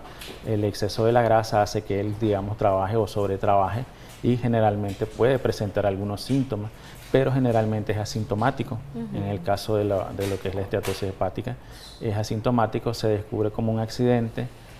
Generalmente la persona no sabe si tiene, digamos, este problema, y generalmente al descubrirlo, pues obviamente hay que darle un seguimiento para determinar hasta qué nivel está, nivel 1, nivel 2, si hay otro problema, si hay una hepatitis, si hay digamos, un conjunto que puede ocasionar un trastorno mayor. En el caso, digamos, se da más, como habíamos dicho, se da bastante en varones, pero en mujeres, pero es por la misma tipo de dieta. Muchas veces vemos también de que por el mismo tipo de aquellas personas también que trabajan, digamos, por las noches, pueden, digamos, tener mayor alteraciones, porque recordemos que el órgano trabaja normalmente las 24 horas, pero como está, digamos, a nivel, digamos, como en el caso de los CPF o personas que trasnochan, comienza a trabajar un poco más y puede generar mayor cantidad de grasas en ese aspecto. Ok, tenemos una llamada. Buenos días, la escuchamos. Buenos días. Mira, doctor, buenos días, Canal 10. Buenos días. Programa. Gracias, bienvenido. Nos lleva a tener un poco más de conocimiento. Mi pregunta es la siguiente, doctor. A mí el año pasado me detectaron hígado graso. Yo quería saber qué tipo de medicamentos puedo tomar y qué tipo de alimentación debo de tener. Otro problema que se da es que yo soy diabético, ya tengo aproximadamente 5 años de ser diabético, y creo que eso sería uno de los factores que me está perjudicando, pero yo quisiera saber qué tipo de medicamento yo puedo tomar para tratar, pues, de mejorar el problema en el hígado. ¿Qué edad tiene, señor? 48 años. Regálenos sus datos a lo interno, porque usted inmediatamente después de llamarnos ha sido beneficiado con una consulta para que el doctor Echaverri pueda darle las mejores recomendaciones, pero a nivel general, ¿qué le podemos decir? Y ya entremos con ello a la parte del tratamiento, doctor, porque yo he escuchado, no sé si es así, que para los problemas de hígado graso no hay un tratamiento específico, que sobre todo es algo que debemos de ver con el tipo de alimentación que estamos ingiriendo. ¿Eso es así? Sí, generalmente hay que determinar el tipo de alimentación, la dieta que lleva la persona. Hay algunos tratamientos, pero está en dependencia de los resultados, digamos, de exámenes. Hay alteraciones a nivel de LT, AST, en lo que es el perfil hepático. Entonces, hay algunos tratamientos que te pueden ayudar a mejorar o que logres llegar a esos niveles adecuados en cuanto a la funcionabilidad hepática. Hay otros que son, digamos, como eliminadores de toxinas. Hay unos que eliminan toxinas endógenas y exógenas, pero esos son a corto plazo. Generalmente no hay un tratamiento específico como tal. En el caso de lo que es la diabetes, pues obviamente es más, digamos, el tener que ponerle mente a lo que es la dieta, el consumo de algunos alimentos. No puede consumir mucho carbohidrato, no puede consumir mucho, digamos, energía, porque generalmente esto se transforma en glucógeno, en lo que es energía, y se va a acumular. Otra de las cosas es que generalmente los tipos de las carnes no tienen que ser con fritura ni exceso de condimentos. tiene que ser, digamos, aquellos que sean cocidas o asadas. O a la plancha. O a la plancha, como se menciona. Tampoco con el montón de cosas de condimentos o cosas. Y se combinan con ensaladas. Tenemos otra llamada, la última en este segmento. Buenos días, le escuchamos. Aló. Aló. Bienvenido, caballero. ¿Cuál es su consulta? Mire, yo quería hacerle una pregunta. Cuando uno, o sea, no es borracho de viaje, pero cuando se lleva bastante tiempo sin tomar y logra tomar uno de aceite de hígado y a mí me da hipo, ¿qué es bueno para eso? Ok, qué bueno para el hipo después que lleva cierto tiempo de no tomar y empieza a ingerir licor nuevamente. ¿Esto es un efecto normal? ¿Tiene que sobrellevarlo? Sí, bueno, primero si le da hipo y deja de tomar, entonces deje de tomar, ¿verdad? Y esa es la primera recomendación de orden, pero si no pudiese, ¿qué puede hacer? ¿No? Si lo siente, generalmente es porque haya alguna pequeña estimulación del nervio vago. Entonces la persona puede llegar a sentir un poquito como de reflujo y como puede llegar a sentir. Generalmente se puede, digamos, tomar una pequeña bolsa y comenzar a insuflar y eso le va a ayudar, digamos, a disminuir ese proceso. Pero tampoco es bueno combinar, entiendo, medicamentos con el alcohol. Sí, generalmente no se recomienda porque recordemos dos cosas. Uno, hay ciertos efectos del medicamento, ¿verdad? Y al consumir el exceso de alcohol o consumir el alcohol, pues va a tener algunos resultados no deseados. Algunos pueden ser trastornos, digamos, digestivos, puede haber procesos diarreicos o incluso puede llegar a sentir un pequeño dolor en la parte, digamos, superior. Porque habría que ver si ella tiene alguna lesión o algún problemita ya más serio a nivel hepático, pues, que le puede ocasionar ese problema. Entremos a esa caracterización. ¿Cuándo nosotros, por sintomatología quizá debemos decir, o por edad o por factor de riesgo, debemos decir, tengo que ir al médico porque puede ser que tenga algo en el hígado? Sí, generalmente, como mencionábamos, siempre se descubre como un error, pero siempre se recomienda a la persona cuando hay algunos procesos. Se menciona que es asintomático, pero la persona puede llegar a sentir un poco de calor excesivo en las manos, puede llegar a sentir un pequeño dolor en la parte superior derecha, digamos en el abdomen, puede llegar a sentir o a verse un poco, digamos, lo que es característico es la ictericia a nivel, digamos, de los ojos. Puede haber halitosis. Puede haber halitosis y otro es que puede llegar a sentir un pequeño rash alérgico. Algunos alimentos en algunas etapas puede llegar a sentir un poquito, lo confunden un poco con un proceso alérgico, pero como mencionamos puede ser producto también del mismo proceso. ¿Son reversibles? ¿Cómo se diagnostica y si son o no reversibles sí, son estas hepatopatías? Generalmente, bueno, lo diagnosticamos a nivel de exámenes, imagenología, detectamos qué tipo de, hasta qué nivel pues está la infiltración con ultrasonido y las otras son las pruebas funcionales que nos van a decir hasta qué nivel está, digamos, trabajando en exceso el órgano. ¿Cómo anda nuestra función cómo hepática? Está funcionando. Lo otro es que generalmente se puede hacer una biopsia hepática. En esta biopsia ya vamos a determinar si hay un proceso hepático, si hay una fibrosis, si hay un problema mayor, porque generalmente la combinación, como habíamos dicho, puede llegar a un proceso, digamos, bastante delicado. Siempre se le dan las recomendaciones a la persona. Si a la hora de los alimentos se llena bastante de gases, si tiene bastante reflujo, pueden ser problemas digestivos, pero a la vez que pueden estar, digamos, relacionados. Recordemos que lo que es digestivo es estómago, hígado y colon, entonces siempre lo relacionamos todos los órganos y puede haber ese proceso.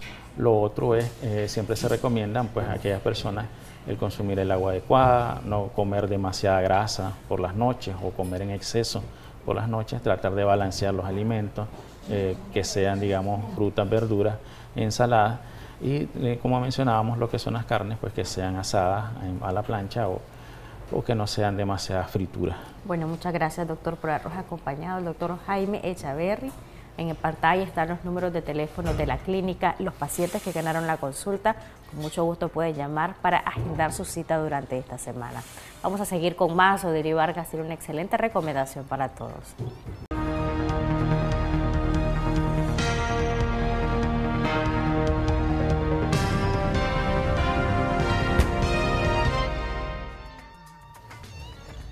Así es, continuamos con más unión de hecho estable y sus consecuencias jurídicas. Vamos a estar abordando este tema con el doctor Isidro Trujillo para que usted pueda también estar muy pendiente si está en una situación similar. Bienvenido, doctor, qué grato que nos pueda acompañar. Muchas gracias a ustedes por la invitación. Para mí es un grato placer poder compartir con millones de personas que ven el Canal 10 en todo Nicaragua y a nivel internacional. Gracias a ustedes entonces por la invitación. A la orden siempre. Unión de hecho estable, doctor. Sí, cuando hablamos de la unión de hecho estable, si hablamos de una conceptualización detallada como el código lo establece en el artículo 83, el código de familia, la ley 870, nos habla de que es un acuerdo voluntario entre un hombre y una mujer que se han unido sin tener ningún impedimento para poder contraer matrimonio para hacer una vida en común. Sí. Esta tiene que ser de manera pública, singular y de manera estable, por lo menos en un periodo de 2 años. Como mínimo. Como mínimo. Okay. Puede ser como mínimo. Puede ser más, puede ser 10, 20 años, 30 años sin haber contraído matrimonio, pero el requisito sine qua non es que los 2 años anteriores hayan estado unidos, ¿verdad?, de común acuerdo, en una relación de pareja, sin contraer matrimonio. Y ahí se considera unión de hecho estable. Se considera unión de hecho estable, pero esta unión de hecho estable, para que tenga una protección jurídica, debe ser reconocida. Y el reconocimiento de la unión de hecho estable se puede hacer en 2 sedes.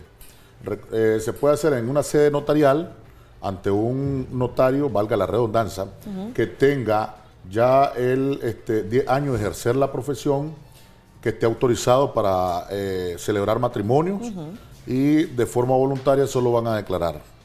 Aunque las consecuencias jurídicas de la unión de hecho estable son iguales a las consecuencias del matrimonio, ¿Ah, sí? Sí, exactamente igualito. Podemos decir de que hay una variación en cuanto a su declaración. El matrimonio, hay un sinnúmero de requisitos que hay que llevar para poder contraer matrimonio, entre ellos 2 testigos, un montón de documentos, negativa de soltería. Sí. Entonces, en hay unos requisitos que no necesariamente se llevan. Por ejemplo, los 2 testigos desaparecen en la unión de hecho estable. Entonces va con la declaración voluntaria, cuando estamos en sede notarial, sí. Sí. Porque también en la sede de lo contencioso, en la vía judicial, es la otra sede donde se puede declarar, pero ahí se da esa declaración cuando se convierte esto en una necesidad. Por ejemplo, cuando la pareja decide separarse. Entonces, cuando la pareja decide separarse, cada una de las partes están buscando que se le reconozcan derechos. Sí. Por ejemplo, el derecho a la porción conyugal que le corresponde a sea el hombre o sea la mujer de los bienes que han construido durante esa relación, aunque no haya sido relación matrimonial. Sí. Entonces, también hay otra necesidad que se vuelve cuando una de las 2 personas fallece, sea el varón o sea la mujer. Entonces... y hasta hace poco estaba desprotegido. Bueno, si era unión de hecho estable, eso se recogió ya con el Código de la Familia, o anteriormente ya estaba establecido. Se reglamentó con el Código de la Familia. Le voy a hacer una pequeña reseña histórica, porque en realidad la unión de hecho estable ha existido desde hace mucho tiempo. Sí. Lo que pasa es que han existido un sinnúmero de legislaciones que discriminan este tipo de relación. Por ejemplo, antes le llamaban unas legislaciones el concubinato. Tal vez recuerden, entonces, a raíz del 1987, es que ya la unión de hecho estable la recoge y la eleva a nivel constitucional los legisladores, y se vuelve entonces... Ya se establece entonces. Se establece una relación protegida, aunque no reglamentada, porque la misma ley, ahí en ese mismo artículo de la constitucional, se dice... El matrimonio y la unión de hecho estable son reconocidos por la ley, y deberá haber una ley que va a hacer la reglamentación. Eso no se hizo. Aunque sí se reconocía, porque había leyes dispersas que reconocían, por ejemplo, la ley de alimento, que decía que los cónyuges estaban obligados a prestarse alimento. Entonces, los cónyuges en unión de hecho estable, decía esa ley. De ahí está la ley 38, está la ley de responsabilidad y paternidad responsable. Todas esas leyes dispersas que no necesariamente hacían un código de familia, venían a reconocer la unión de hecho estable. Incluso en el tema de la seguridad social, el INSS en su reglamento recoge de que para que una persona pudiera recoger ser beneficiario de un contribuyente, entonces debía presentar o demostrar la relación que existía en unión de hecho estable. Entonces ya también venía haciendo ese reconocimiento.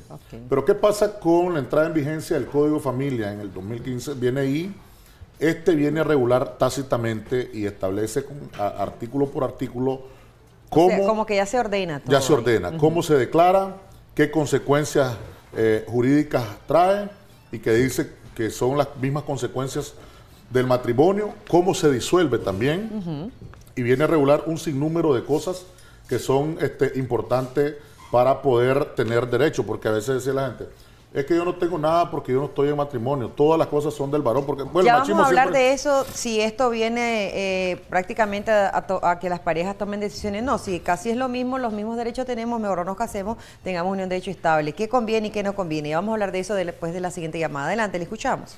Aló. Buenos días, le escuchamos. Sobre el tema que están hablando. Bueno, tenemos problemas con la comunicación. ¿Aló? Bueno, muchas gracias. Porque le decía a usted, quizás las parejas que están en unión de hecho estable dirán, como tenemos parecidos o similares los derechos, entonces no nos casemos. ¿Qué pro y contra tenemos en unión de hecho estable y qué pro y contra también en cuanto al matrimonio? Porque la idea no es que no se casen. No, bueno, el que desee puede hacerlo, ¿verdad? La tradición se ha ido perdiendo en realidad. Así es. Pero el reconocimiento de la unión de hecho estable, yo considero de que el legislador no estaba pensando en extinguir la tradición del matrimonio, es lo más bonito, pues. Pero, sin embargo, sí lo que ha hecho es venir a reconocer derechos en esas personas que por X o Y razón no se han casado, pero que sí tienen esfuerzos en conjunto y que han hecho vida en común con intenciones de formar una familia y vienen hijos, vienen bienes. Hay un sinnúmero los años de cosas, que se brindan también a la pareja. Es correcto. Entonces, lo que hace es hacer el reconocimiento tácito. Ahora, se tiene que inscribir esa relación de unión de hecho estable. Exactamente, a eso iba. Se tiene que inscribir esa acta. Cuando es una sentencia judicial, porque cuando se ve en la vía de lo contencioso, entonces uno pide una sentencia judicial y para que surte efecto bien se inscribe. También el acta se debe inscribir. Ya nos dice dónde. Tenemos otra llamadita. Buenos días. Aló, buenos días. Le escuchamos. Utilice la bocina de su teléfono, por favor, y no nos escuche a través de la televisión. Así nos comunicamos mejor. Adelante. Aló. Buenos días. Le escuchamos. Buenos días. Bueno, muchísimas gracias por llamarnos. Por favor, cuando marque, sea bien preciso en la consulta y directamente nos hace verdad la pregunta a nuestro experto. ¿Dónde se debe inscribir? ¿Qué se necesita para inscribirlo? Además de lo que ya tenemos, ¿verdad?, con el notario público. El acta notarial, en el acta notarial debe llevar consigo también, si hay hijos, todo lo relacionado a bienes. Lo relacionado a bienes hijos, también, un inventario de bienes y todo lo que se debe llevar para ejercer un matrimonio. Entonces se registra... Si los hijos son menores de edad o tienen alguna discapacidad o todos los hijos que se procrearon. Todos los hijos se naturalizan, dice la ley, y entonces viene y se hace la inscripción en el registro civil, igual que el matrimonio, porque surte los mismos efectos. ¿Eso tiene un valor? No, la inscripción es gratuita. Lo que tiene un valor es el certificado, que vale entre 50 y 70 córdobas. Pero eso se va a sacar a veces cuando vamos a pelear alguna consecuencia jurídica. Por ejemplo, cuando fallece una persona y el cónyuge sobreviviente está aspirando a tener su porción conyugal, que es la cuarta conyugal que le llama, debe llevar como requisito ese documento, igual que el certificado de matrimonio. Bien. Que hace constar que esa persona convivió tantos años y adquirió tantos bienes y procrearon tantos hijos. Todo eso tiene que decir el documento, ¿verdad? Pero cuando no se ha declarado, fallece la persona, no lo han declarado ante un notario, entonces tiene que ir primero a pedir el reconocimiento judicial y para eso se somete a probar. ¿Probar qué va a probar? De que estaban unidos de forma pública, de forma singular y de forma eso estable. Con testigos entonces tendría eso que ya ser. Con testigos, documentos, todo lo que, la prueba que pueda tener para acreditar de que realmente, inspecciones judiciales también, porque de pronto pueden aparecer 3 personas, y he tenido casos así, que 3 personas están pidiendo el reconocimiento de la unión de hecho estable. 3 personas convivieron con Sí, y a veces es verdad, varón. Tal vez tenía una pareja informal en un lado, informal en otro lado, y las 3 eran informales, pero en las tres las tenía en casa esa persona. O sea, las 3 tenían derecho. Al final, mire, ahí es donde entra ahí lo hay contencioso. Que saber, ¿verdad? Porque hay que ver ¿cuál es la que tiene mayor derecho? Es correcto. Entonces, ahí entra lo contencioso. ¿Qué es lo que pasa ahí? la que tiene mayor tiempo, la que no ha habido una separación, y entonces ahí entra la prueba documental y entra a... ¿Sería ahí la primera y la que más ha durado con la persona? Porque puede ser varón o puede ser mujer, ¿verdad? Pero por lo general se da más entre los varones que tienen múltiples vidas, ¿verdad? Entonces, puede ser ahí la primera, la que más ha durado en esa relación, o la que más ha estado... La que lo ha mantenido de manera pública. ¿Y si los tres están públicos? Bueno, entonces se toma en cuenta otro tipo de criterios, otras pruebas importantes. Excelente. ¿Qué recomendaciones les da a nuestros amigos y amigas televidentes que están en una situación de unión de hecho estable, ya tienen más de 2 años y todavía pues no han hecho estos trámites? Mi recomendación es que las personas acudan a un notario y hagan su reconocimiento para que manejen las cosas en orden. Porque al final yo sigo manteniendo de que trabajamos arduamente, decimos que para la persona que queremos o para nuestros hijos, y lo que le heredamos a nuestros hijos es un enorme problema después de que terminan despilfarrando el dinero y al final no logran nada. Entonces, ¿solicitar ese certificado es más accesible que pagar un matrimonio? No, el matrimonio es más, a veces hasta más barato, porque ¿por qué la unión de hecho estable? Porque cuando no se declara, entonces se va a la vía contenciosa, y ahí el abogado pone sus honorarios dependiendo de lo que se vaya a recuperar, ¿me entiendes? No, estoy hablando cuando se va a inscribir esa unión de hecho estable. Sí. Bueno, esto es dependencia del notario. Hay notarios que cobran similar a un matrimonio. Es casi similar. Eso es similar. Muchísimas gracias, ¿verdad? Muchas gracias a usted por la invitación. Aclarar cada una de esas dudas. Hay que siempre estar muy pendiente de estos temas. Vámonos de inmediato con Michelle, que está con otra información.